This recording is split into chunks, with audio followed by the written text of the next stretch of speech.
Good morning and welcome. I am the Reverend Rachael Hayes, minister of the Unitarian Universalist Society of Amherst.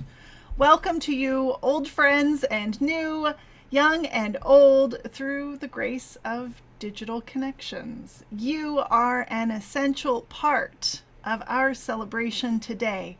Whether today is your first or your 1000th Sunday in our midst, we are stronger because you are with us. We are one people of many beliefs, many origins, sexualities, and genders. We are all growing, all learning, all loved. Just as you are welcome here. Today we are commemorating the Reverend Dr. Martin Luther King Jr. and making a commitment to peace that comes from justice. Our opening words were written by the Reverend Teresa Ninan Soto. They are the lead minister of the First Unitarian Church of Oakland. There is a moment before dawn when the night is firmly in charge of the sky. There is no arguing with the opacity that holds both a fertile imagination and cover of destruction. Just hold on. There is the moment when the dream we share is newly born, wet and wriggling in our hands. Sometimes it's true that salvific futures look vulnerable and small before us. We remain unsure. Just hold on. Anything good was small at first. You know that Dr. King said, "I have a dream." It definitely was not the "I have a reality" speech. It was real in a different way that could be felt, that could be shared. They held on. That dreaming speech happened in August 1963. And you know what came before was April, a letter from a Birmingham jail. One moment did inform the other, but the future being built could not be known with certitude. They held on. We gather, Unitarian Universalists, certain only of our power to be human, finding ourselves committed to keeping our word and being our covenant. And when we fail to keep our promises, we don't throw them away, labeled as impossible. We take up our courage. We begin again. We hold on. Sprinkled in the wind, we can hear the question, if we are not white supremacy shaped into religious robes and rituals, then who are we? We are present both in attention and in the answer. We are here. We hold on. We contain multitudes, not just of questions and contradictions, but also of possibilities. We continue to labor for the creation of community in which all of us, not just each, but every part of us, is welcome in our home of faith. We hold on. All year long, we are reflecting on characteristics of white supremacy culture, how they divide us one from another and each of us from our full humanity. This month we're reflecting on what I think of as comfort traps, the expectation that we'll not be inconvenienced, made uncomfortable, have to share. I'll go into more detail about this idea of comfort traps in a couple weeks, but in all the wealth of inspiration we have from the Reverend Dr. Martin Luther King Jr., one passage cried out on this idea of comfort traps who gets to be comfortable and who must suffer for that comfort. In April 1963, Dr. King was arrested by Birmingham police for nonviolent public protest and placed in solitary confinement. 8 white clergymen, 7 Christian bishops and ministers, and 1 Jewish rabbi wrote and published a call for unity that directed activists to demand their rights in court rather than in the public sphere, and stop working with movement leaders from outside Birmingham. In other words, stop making us uncomfortable. King, in his cell, read the clergyman's complaint in a smuggled-in newspaper, and he wrote them a response, beginning with the margins in the newspaper and then with scraps of paper smuggled in by one of the black trustees of the jail. It's long, and it's in 1963's language, with man and he standing for the universal. It's worth reading in its entirety, but these 2 paragraphs speak to that itch for comfort.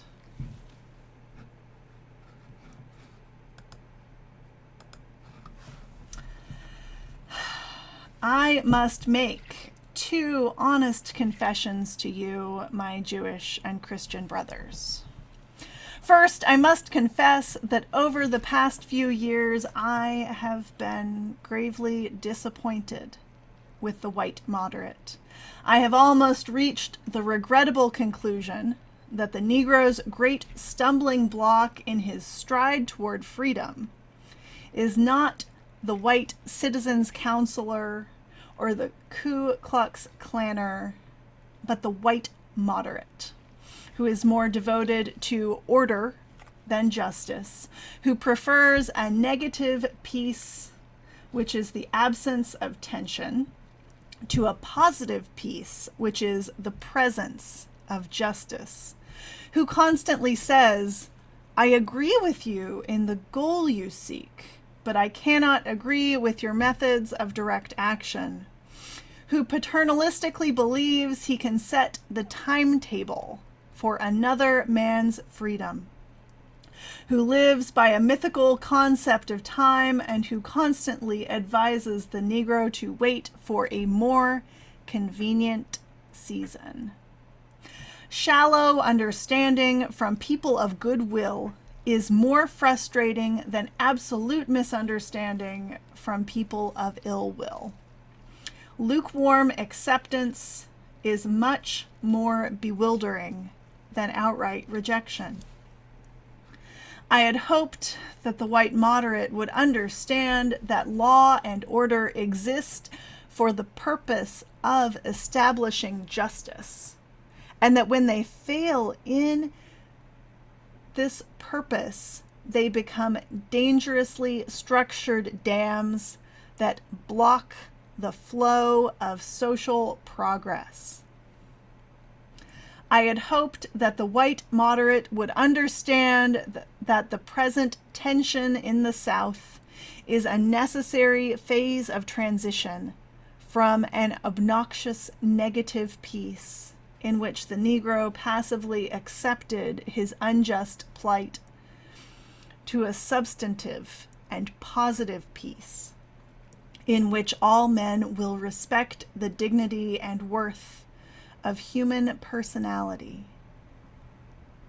Actually, we who engage in nonviolent direct action are not the creators of tension. We merely bring to the surface the hidden tension that is already alive.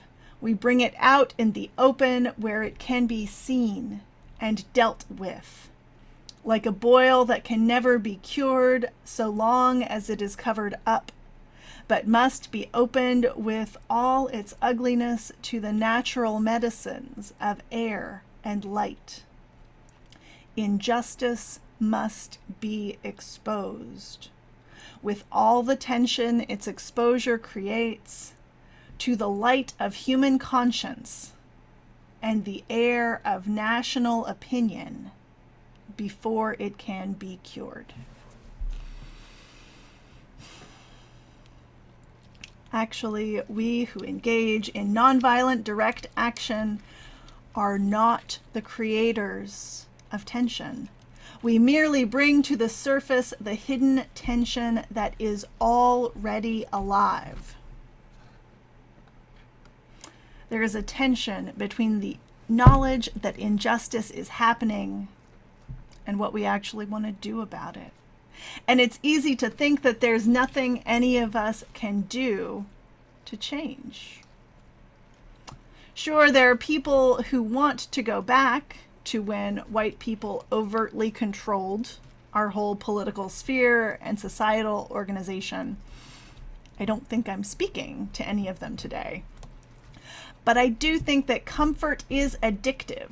And I have seen the faces of people who are theoretically sympathetic to civil rights, to racial justice, and specifically Black people having everything they need to thrive in our society. Theoretically sympathetic, but really wish the protest was not in their way, on their block, in their brunch spot, in their school or workplace. I've probably been one of those faces at some point, and maybe you have too. So let's look beyond that itch for comfort to what this world could actually be. Still, many people of color, and most specifically Black people, are shut out of their right to vote in this country. 2 voting rights bills are set to come before the Senate next week. The Freedom to Vote Act has a lot of parts, but the main point is to make access to voting easier and more universal. States would be required to offer early voting and mail-in voting for all voters. A wider range of identification forms is required for states that require ID to vote. Election Day would be a national holiday. States would have to keep voting lines under half an hour. Increased penalties for intimidating and deceiving voters, restoring federal voting rights to people with felony convictions after their release from prison, easier voter registration processes, including online registrations and registrations on Election Day, outlawing partisan gerrymandering, election worker and process protections, campaign finance reform. There's a lot going on. It's big. Some of these reforms are directly related to abuses against people of color and particularly Black voters, especially the one about keeping voting lines under half an hour. Think back to the news footage of people standing in long lines waiting to vote. Many of the closed polling places that made these long lines were in Black neighborhoods. These reforms will directly benefit Black voters, but they'll benefit the whole U.S. American democratic process. More people will get to participate in our democracy through this bill. And the second one, the John Lewis Voting Rights Advancement Act, would restore the pre-clearance requirements of the Voting Rights Act of 1965. In 2013, the Supreme Court found the formula for deciding which states were subject to pre-clearance to be unconstitutional, and this bill updates the formula. States and counties that have a record of voting rights discrimination would have to pre-clear new voting rights laws with the Justice Department. After a decade with no violations, the state would be removed from the pre-clearance list. This bill also makes it easier to sue for denial of voting rights due to race or color, and adds a Native American Voting Rights Act, which requires states to offer polling sites and voter registration on tribal lands. The Freedom to Vote Act reflects our fifth principle, the right of conscience and the use of the democratic process within our congregations and in society at large. Everyone needs access to voting. Everyone needs a say in how our society works.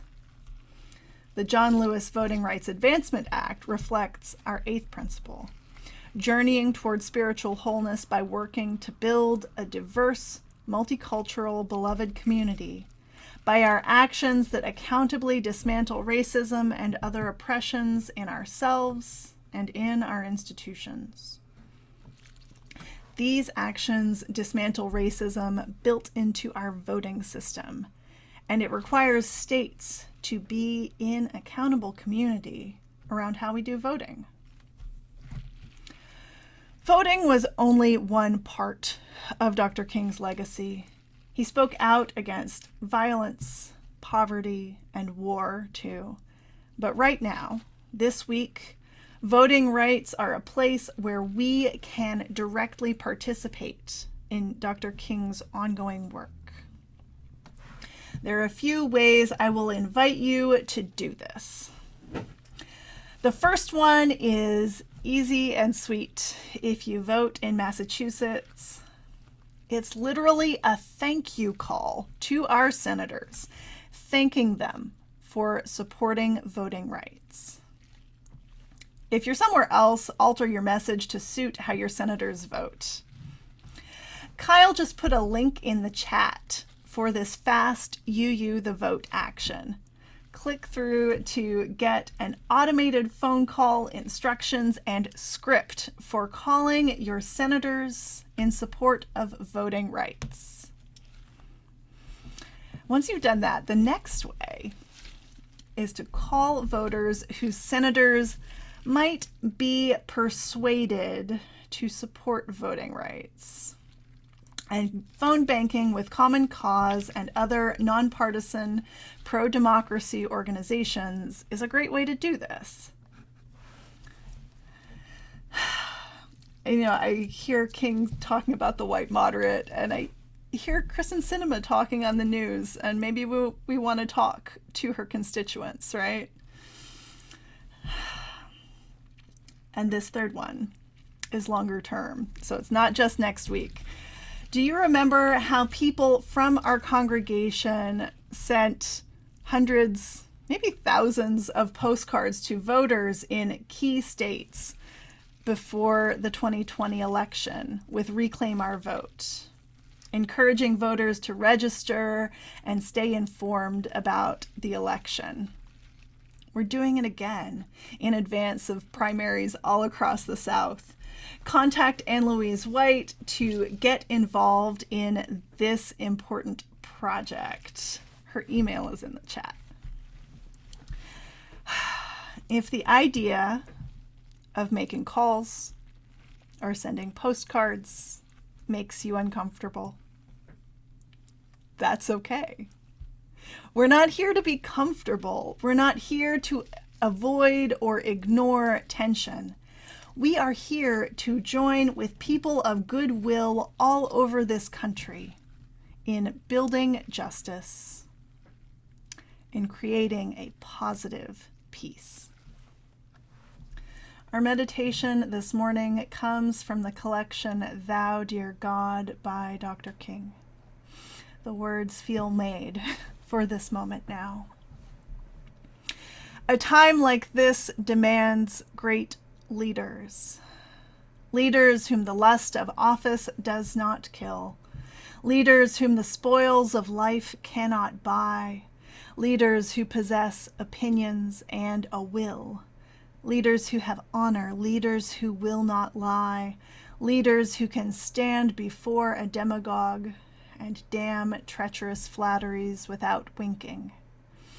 Tall leaders, sun-crowned, who live above the fog in public duty and private thinking. God grant that ministers and lay leaders and civic leaders and professional people all over the nation will rise up and use the talents and finances that God has given them and lead the people on toward the promised land of freedom with rational, calm, nonviolent means. Amen. As we get ready to end our time together, I invite you to rise in spirit and in body if you want for this closing blessing. We send our love to those gathered in our circle today, to the larger circle of all beings, to the ancestors who made this day possible, to the generations who will come, and to the earth who nurtures us all. We give thanks. Send you forth with these words from Dr. King. This is where we are. Where do we go from here? First, we must massively assert our dignity and worth. We must stand up amidst a system that still oppresses and develop an unassailable and majestic sense of values. What is needed is a realization that power without love is reckless and abusive, and that love without power is sentimental and anemic. Power at its best is love implementing the demands of justice, and justice at its best is power correcting everything that stands against love. This is what we must see as we move on. Go in peace.